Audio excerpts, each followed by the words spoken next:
मी परमेश्वराच्या कार्याला निघालो, हे परमेश्वराचं कार्य मी करत आहे, ते सगळ्यात महत्वाचं कार्य, त्या पलीकडे काहीच महत्वाचं नाही असं ठरवून जर तुम्ही निघाला आणि त्या समजूतदारपणाने जर तुम्ही स्वतःचं चित्र कसं बनवायचं बा उत्तम बनलं पाहिजे, काय दोष नसला, स्वतःकडे बघत राहायचं सारखं. आरशात आपण बघतो काय कुठे काही लागलं तर नाही इकडे तिकडे, तसं बघत राहायचं की कुठे काय झालं तर नाही, आम्हाला कुठे काय लागलं तर नाही, आम्ही कुठे स्वार्थ तर करत नाहीये, कुठे स्वतःला चुकवत तर नाही, म्हणजे दुटप्पी पणा करून सहयोग चालत नाही. I'm just telling them, with hypocrisy, with a double standard, you cannot manage such. You cannot cheat yourself. You cannot cheat others.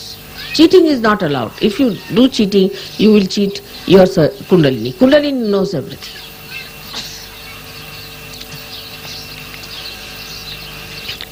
तेव्हा थोडीशी हिम्मत करायला पाहिजे, थोडीशी मेहनत करायला पाहिजे आणि लक्षात घेतलं पाहिजे की अशी सुसंधी कधीच कुणाला लाभलेली की परमेश्वराचं कार्य करायचं, परमेश्वराची शक्ती मिळवायची आणि परमेश्वराच्या साम्राज्यात आनंदात राहायचं, असं तिन्ही कधी मिळालं नाही.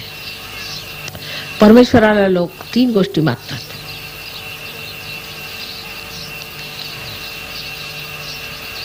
सामिप्य म्हणजे तुमच्या जवळ असू द्यावे, सालोक्य तुम्ही दिसले पाहिजे,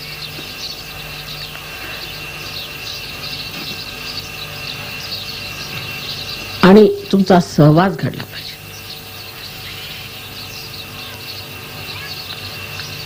हे तिन्ही तर झालंच आमच्या आल्यामुळे, आपोआप झालं.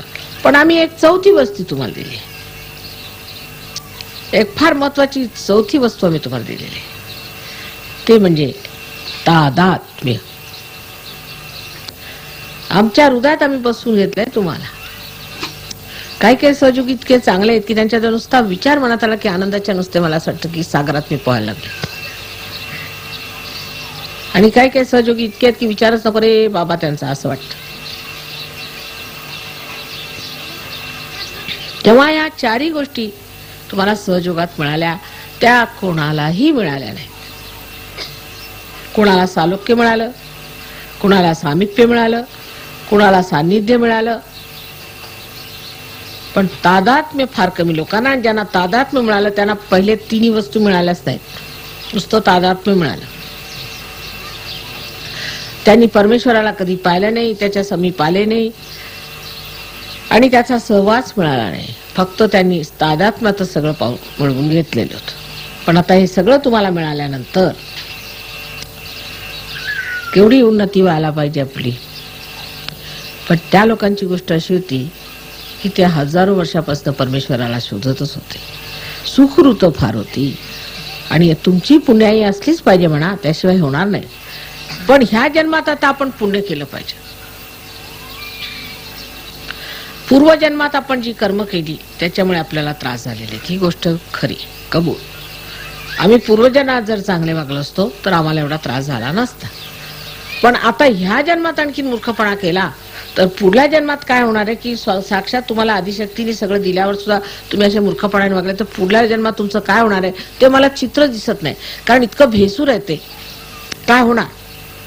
कारण असं कधी झालं नाही, इतकं कधी परमेश्वराने दिलंच नाही, इतकं कधी कोणी मिळवलंच नाही. आणि ह्यावरही तुम्ही अशा रीतीने वागले तर काय होणार ते मला चित्र समजत नाही, म्हणजे लक्षातच येत नाही कसं बघायचं ते, कारण तसं कधी झालंच नाही.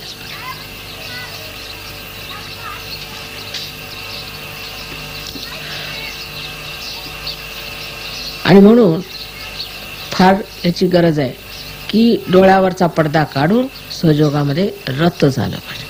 अहंकाराचा पडदा विशेष.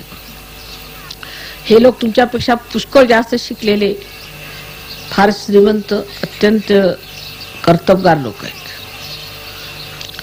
पण त्यांच्या लक्षात येतं आणि तुमच्या येत नाही, कारण बुद्धीला तीव्रता नाही, शुद्धता नाही. शुद्ध बुद्धी असायला पाहिजे, बुद्धी शुद्ध असायला पाहिजे. बुद्धी उलटीकडे का जाते, कारण शुद्ध नाही, शुद्ध बुद्धी पाहिजे.